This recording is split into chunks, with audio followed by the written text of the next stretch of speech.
Jovan Buha! Buha! Yo, yo! I'm Jovan Buha, Lakers beat writer for The Athletic, and welcome to another episode of Buha's Block. On today's show, I'm thrilled to be joined by Tim MacMahon, NBA reporter for ESPN, 1/3 of the Hoop Collective podcast, and the inventor of the cojones factor, the most important advanced metric developed over the last 10 years or so.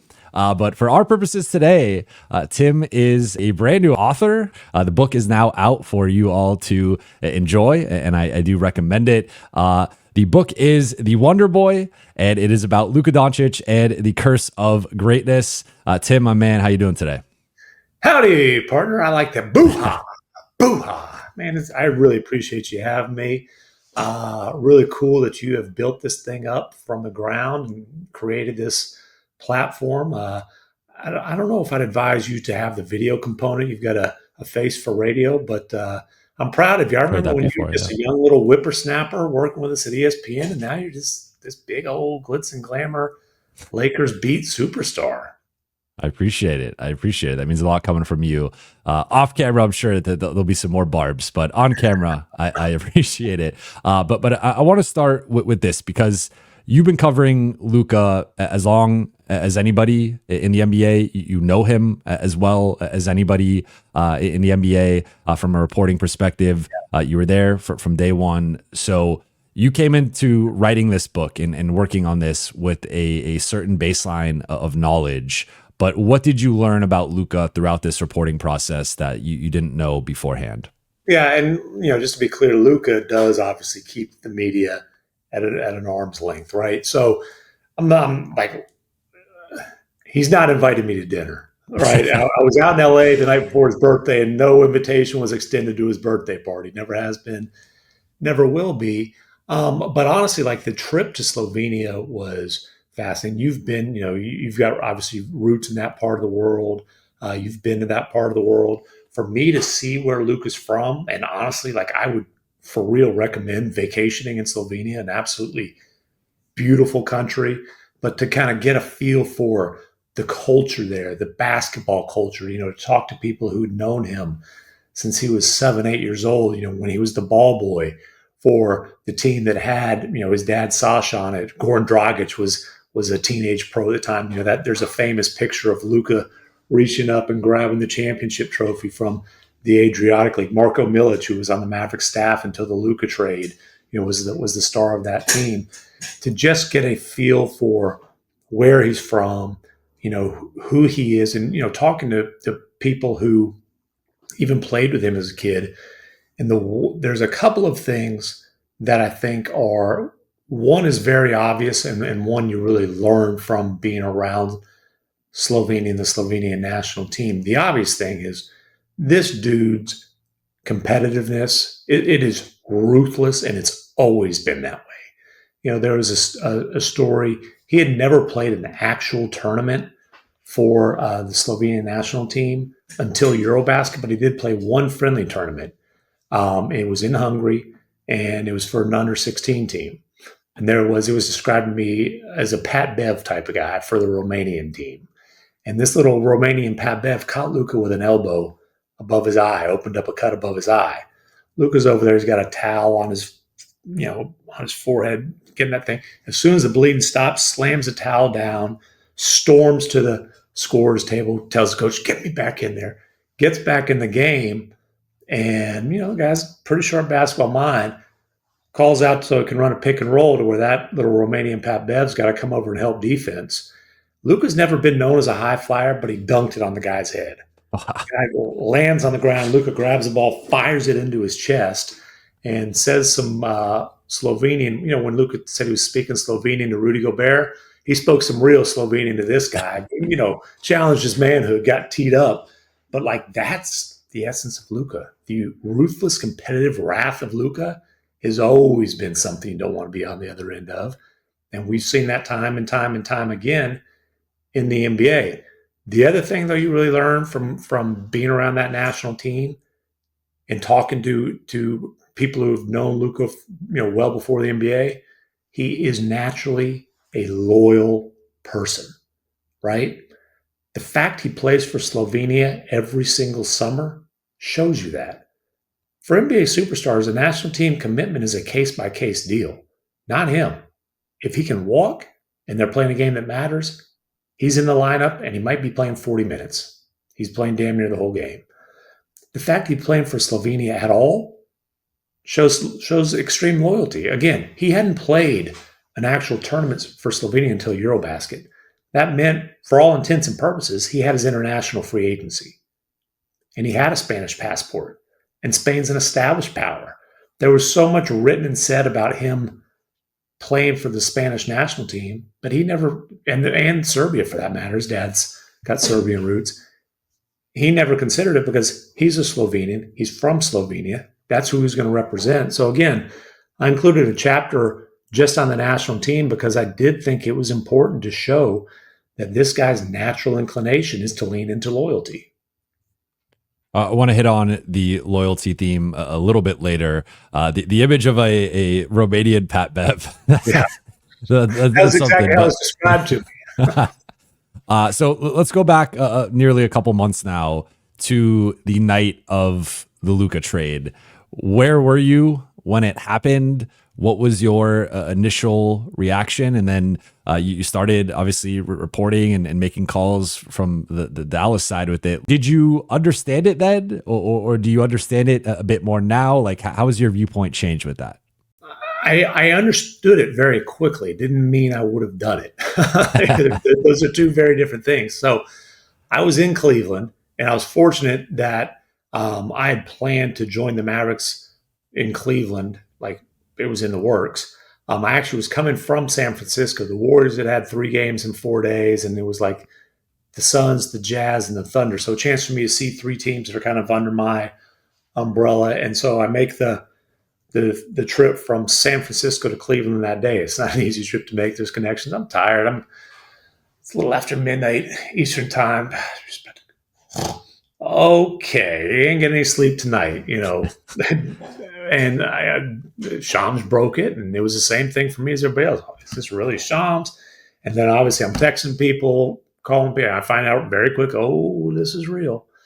And, was able to get reporting out pretty quickly about the Mavericks' motivation for the deal.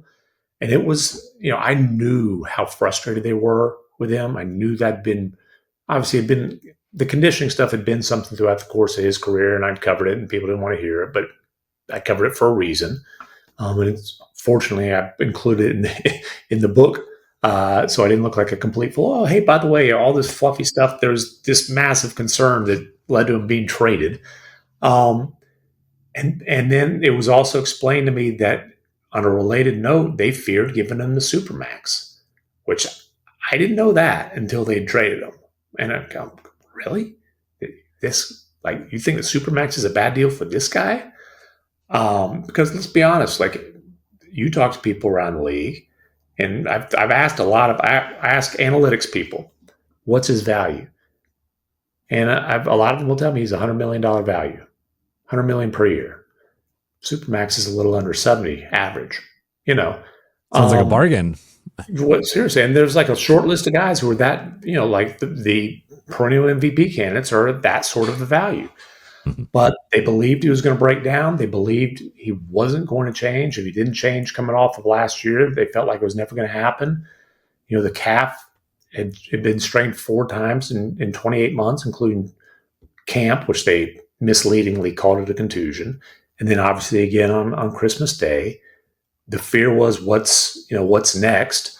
And then frankly, there was fraying of relationships, and that's a big factor in all of this. So I knew the frustration. I was aware of the fraying of some of the relationships, specifically Luka and Nico Harrison.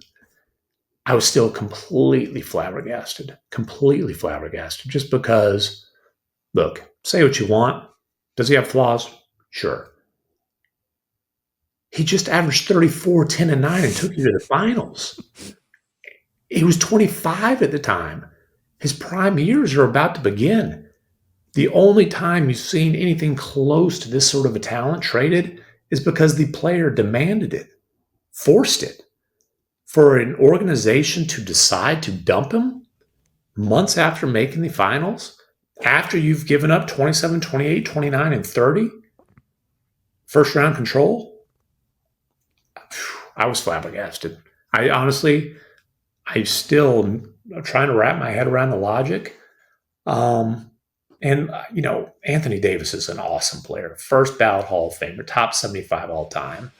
But if you're dumping this 25-year-old at the time guy for a dude 6 years older, and the primary reason is durability, AD's obviously had his own durability issues. AD was also hurt at the time of the trade, and you didn't maximize the return because of the way you went about it, where it's got to be top secret. We can't let Luka and Bill Duffy know about this. We've got to blindside them because we don't want to let them have any influence on it.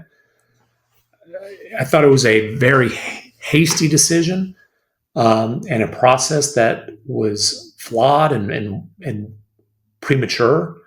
And I've talked to a ton of people around the league, at least 50 GMs, executives, scouts, those type of folks.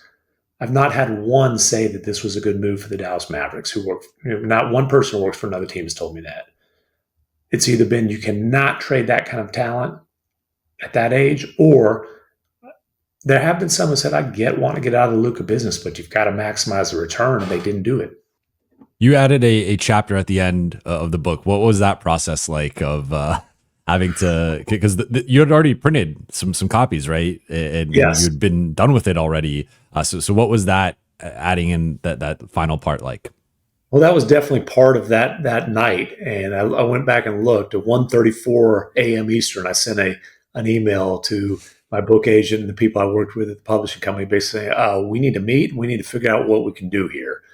And the early copies that are already printed, the people who get those copies, they can get the final chapter sent to them, a PDF via email. There's a link where you show your proof of purchase, and boom, you get it. But it's an optimistic, happy ending. They've saved the ship. They went to the finals. Luka's always wanted to be in Dallas. He's happy the Mavs drafted him.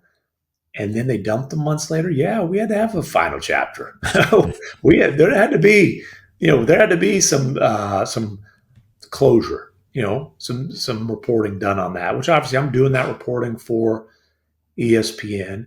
It was a fairly busy time for my day job, as you might imagine. But I told him, I can get you a final chapter by February 14th. And so the week of the trade deadline, Ramon and I did this story that came out a couple of days later. Obviously, I'm doing a bunch of reporting. I ended up going to Oklahoma City to be on the KD watch when the Suns were dangling him before the deadline. But that next week, either I was covering games or I was working on that final chapter. And at 4 a.m., February 14th, I finished it, got it to the book editors, and that was good timing because I always take my wife on an all-star weekend getaway. I was going to say Valentine's Day. Yeah, a little bit of advice to you there, cashing those Marriott points and airline miles. We had a 6 a.m. flight to Miami connecting to St. Martin. So I finished the chapter, grabbed my bag.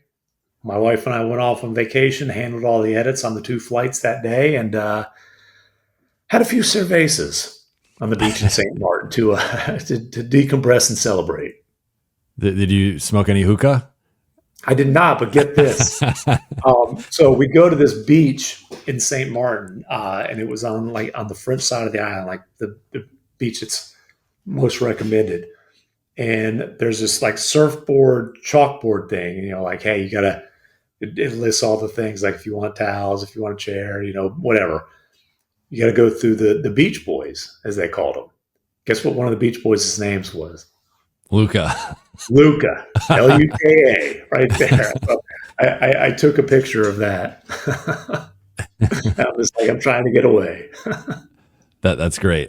This is a bit of an inside basketball reporting question, but I'm curious, with you working on that report with Ramona and you working on the final chapter at the same time, how does that work in terms of deciding what to use and what not to use? And obviously you can the chapter is a lot longer than what Yeah. the final version for ESPN ends up being. So like, what was that process like? Because sometimes I like bringing the audience behind the scenes a bit. Yeah. And so, and I'll just be real honest with you. Ramona was the primary writer on that story.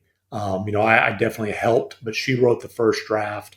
I provided a bunch of reporting to it. She wrote the first draft. I went in there and added and, made some changes and whatnot. But so Ramona that's more in Ramona's voice than in my voice. And it was so specific, I think, to the actual trade and to the negotiations and all those sort of things, which is definitely part of this final chapter. But this final chapter is more of a big picture thing.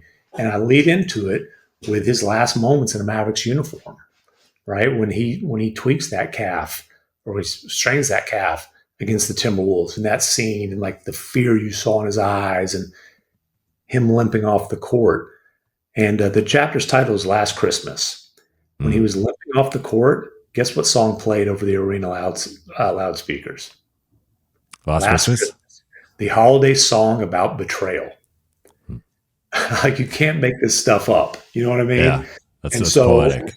There's a lot of scene from Christmas leading into all the stuff that had happened behind the scenes that led to this decision that was made primarily by Nico Harrison, without the objections, I would say at least, of Jason Kidd, and with the approval of Patrick Dumont, this new governor. Get into that, then how the trade unfolded, and then the aftermath. Because when Ramona and I wrote that story, I think it ran, I want to say 2 days after the trade went down. The Mavericks hadn't come home yet, right? The Mavericks hadn't had a massive protest before their next home game right outside the American Airlines Center, right in the shadows of the statue of Dirk Nowitzki that stands off of Nowitzki Way with the inscription on the statue, "Loyalty never fades away."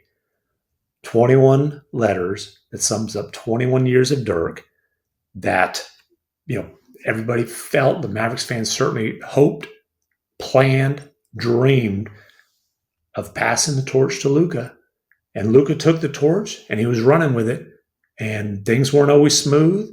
There was at point major fears within the organization that Luka would at some point, sooner than later, if they didn't get the ship turned around, would ask for a trade. Luka never verbalized that. Luka never threatened that. Luka never wanted that. Again, it gets back to naturally he's loyal. And they did turn it around. They did go to the finals. He did not just hope and dream. He planned on being in Dallas for his entire career. This man was closing on a house that is like American forever home, right? I mean, there was no question in his mind that he was going to sign that Supermax this summer. It wasn't a decision he had to make. The decision had been made. He had no idea that the Mavericks didn't want to give it to him. And frankly, I didn't know that. I knew they were frustrated. I couldn't imagine that they didn't want to give him that deal to get that kind of talent locked up long term. Are you kidding me? But that's what happened. And he was absolutely devastated by it. But they didn't ship him to Siberia. He landed with the Los Angeles Lakers with his buddy JJ Redick coaching the team, with his good friend and former teammate Dorian Finney-Smith on the roster, with his idol LeBron still playing at an All-NBA level. Luka landed in a good situation, and I think you've covered it. You've seen kind of the heartbreak melt away, and they're going through a tough stretch now, but you've seen the joy. You've seen the bounce back in his step. And frankly, you've seen him work his way up to where he's got his legs under him, and he's back to being one of, if not the best offensive player in the NBA. That was a perfect transition because I wanted to ask you, you've seen him as well now a few times with the Lakers in person. What have you observed with his disposition, his demeanor, and then also just his comfort level in LA as he kind of continues to process things and I think finally accept that like this is the new reality and then just move forward? Well, it's a new reality, and I think that he has realized, hey, there's a lot of benefit to it as well. Like, he's playing for the freaking Los Angeles Lakers, the most glitzy, glamorous franchise in the league. There's obvious marketing opportunities. There's also massive team building advantages that you have Do you think lob catching centers are going to be freaking lining up to try to play for the Lakers for the next decade? Are you kidding me? Yeah. They've got a hole in their roster. Trust me, those kind of guys are going to be eager to go to LA and to run pick and roll with Luka Doncic. But early on, I mean, obviously the kid was devastated. Like, he was embarrassed. The Mavericks dumped all over him on the way out. And I know people say, "Oh, you were the one doing the reporting." Yeah, I was reporting what people were telling me and what they were saying and their motivation for making the trade. And it wasn't flattering for him. And I honestly, they made a point, it felt like, to humiliate the kid. And he felt that. And there was definitely, and he's talked about this with you guys, he had to work through the emotions. Also, he was coming back off the longest injury absence of his career with a new roster, new circumstances, new system, everything. So he had to go through kind of this second training camp part of the season where he wasn't anything close to himself. And when Luka doesn't have his legs, you can see it. He's not getting in the paint like he does. He's not knocking down his step back. When he's doing those two things, though, he's freaking unguardable. And you have seen some of that lately. Now, the schedule's been brutal and LeBron got hurt, whatever. And you've yet to see like a full-blown Luka performance. You've seen glimpses, when I was in town with the Nuggets recently, that first quarter. You'll see some more of that. I can promise you that. But you haven't, this guy's going to have many, many, many 50-plus point performances. Like, he's going to have 50-point triple-doubles. The guy puts up just insane numbers and can make it look easy. But the thing I have seen is I've seen the joy come back. I've seen he'll still, not always with the refs, but not with the refs. Luke is an emotional guy. It's never steady. It's never calm. It's either wrath, anger, joy, sadness. He operates on emotional extremes. The joy and the properly channeled wrath is what you want to see from him. When he's got those things going, and it's funny, wrath and joy sometimes can be intertwined with him. Like when he does things like hits the game winner over Rudy Gobert, rips the soul out of an arena, and lets him know about it, right? Like the ruthless competitor. When he's got those things going, baby, look out. And I can see it coming. And in Denver, he had that, that was, JJ talked about it pregame. That was about a month ago now, but he was like, I want him to have a blackout episode. Yes. And he hit a step back three and immediately started chirping at the Nuggets bench, and you were just like, okay, this guy's back. He did it several more times. He will he will do this all the time. It can be an assistant coach and maybe it's a slight. Maybe the guy really is talking crap. Maybe it's Luka just hearing what he wants to hear. He'll go at an assistant coach or a guy in the second row of the bench, or if it's a road arena, don't be that guy courtside who ends up being the main character. Because he loves it. If you watch Game 5 in Minnesota last year, there was a particular fan who was talking Game 1 and 2, and Luka was giving it to him in those two games.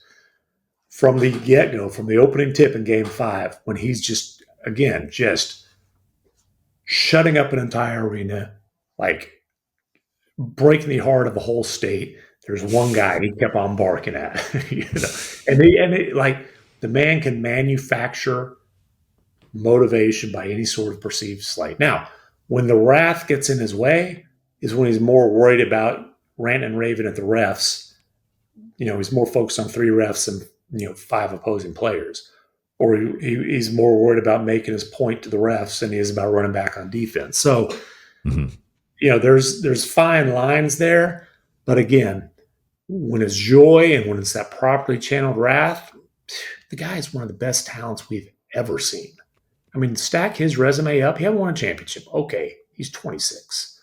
Stack his resume at 26 up against the best who ever played the game, and he's up there.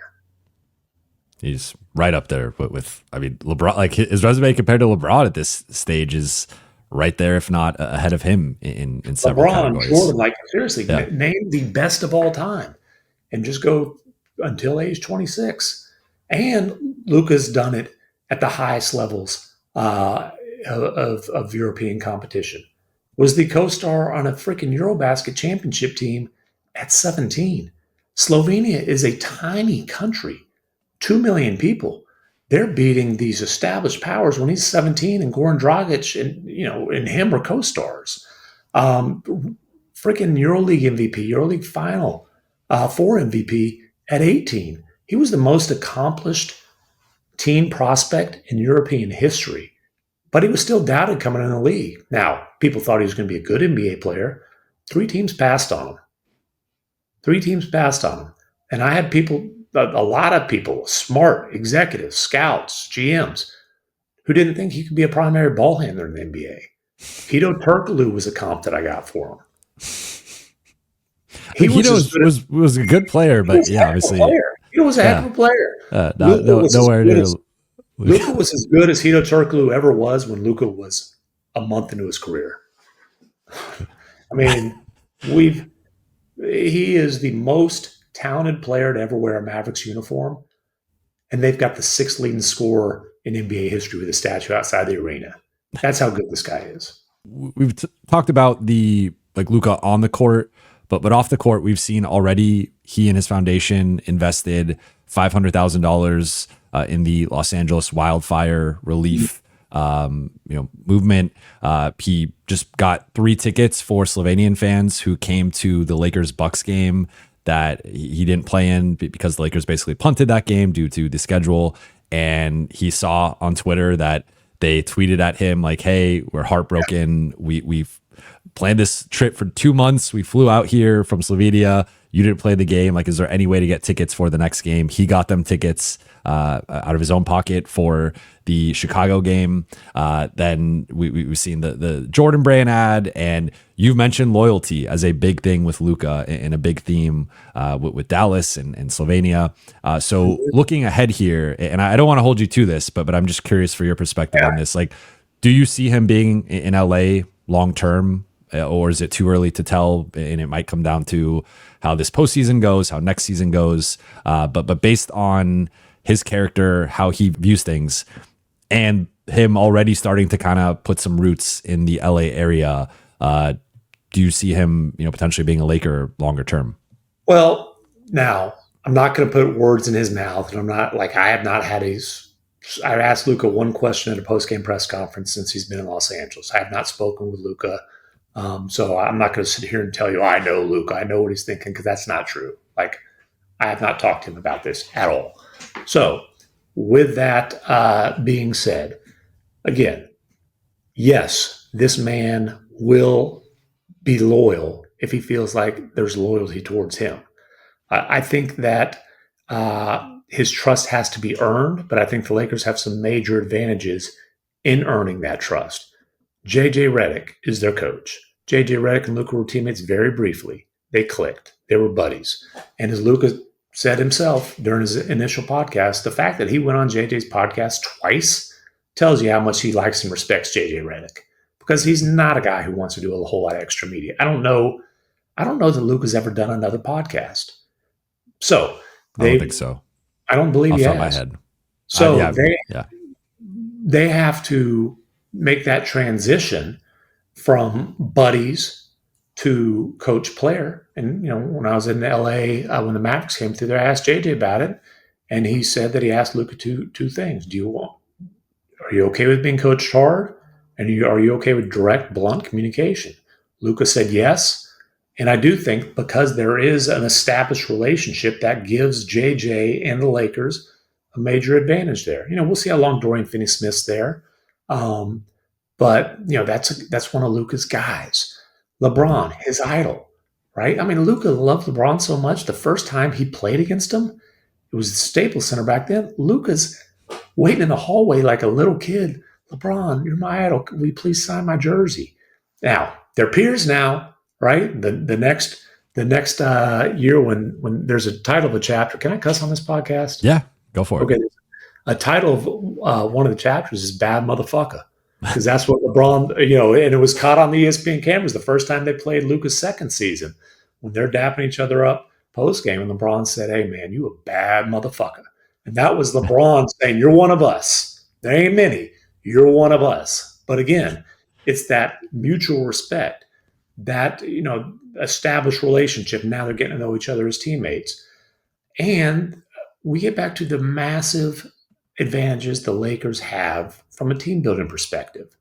It ain't hard to recruit people to play in Los Angeles for the Lakers with Luka Doncic. Now, there might be guys in terms of like if they're ball dominant, whatever. But we've seen him thrive with Kyrie. Even with Brunson before we realized how good Jalen Brunson is. I think offensively things have clicked with LeBron. And then the relationship stuff. When I was there last game, we're waiting to go to the press conference room, and you stand there and it's right outside the hallway, or in the hallway right outside the Lakers locker room, right? Mm-hmm. So I noticed Luka is walking in the locker room, and guess who's got his little tight jacket sleeves rolled up, arm around Luka as they're walking to the locker room. You know who I'm talking about. Yeah. Rob Pelinka. And I thought, man, ain't that a contrast to the way that things played out in the final months in Dallas? And like they've embraced Luka's body team, where there was conflict with the Mavericks front office and the medical staff that Nico has completely redone in the last year. There was conflicts with Luka's people and the Mavericks people. They've embraced those folks. They've embraced the people who are important to Luka.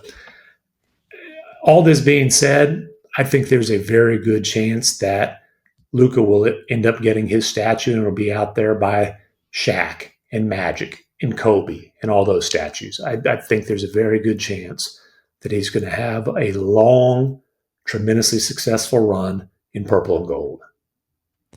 Based on how things have gone since this trade, I would say it's been an abject disaster for Dallas with the injuries mounting up, barely being able to field a healthy rotation, the fan protests, the canceling season tickets. As you mentioned, across the league, no one understands the trade or can really justify at least that return for the trade. Then from the Lakers side, they were already ascending pre-Luka trade, but it did catapult them to a different level. They had won over one stretch 20 of 24 games. They had an 8-game win streak. Then things have fallen apart over the past couple of weeks due to injuries. But I think between the two sides, it has looked much better from the Lakers side than the Mavericks side.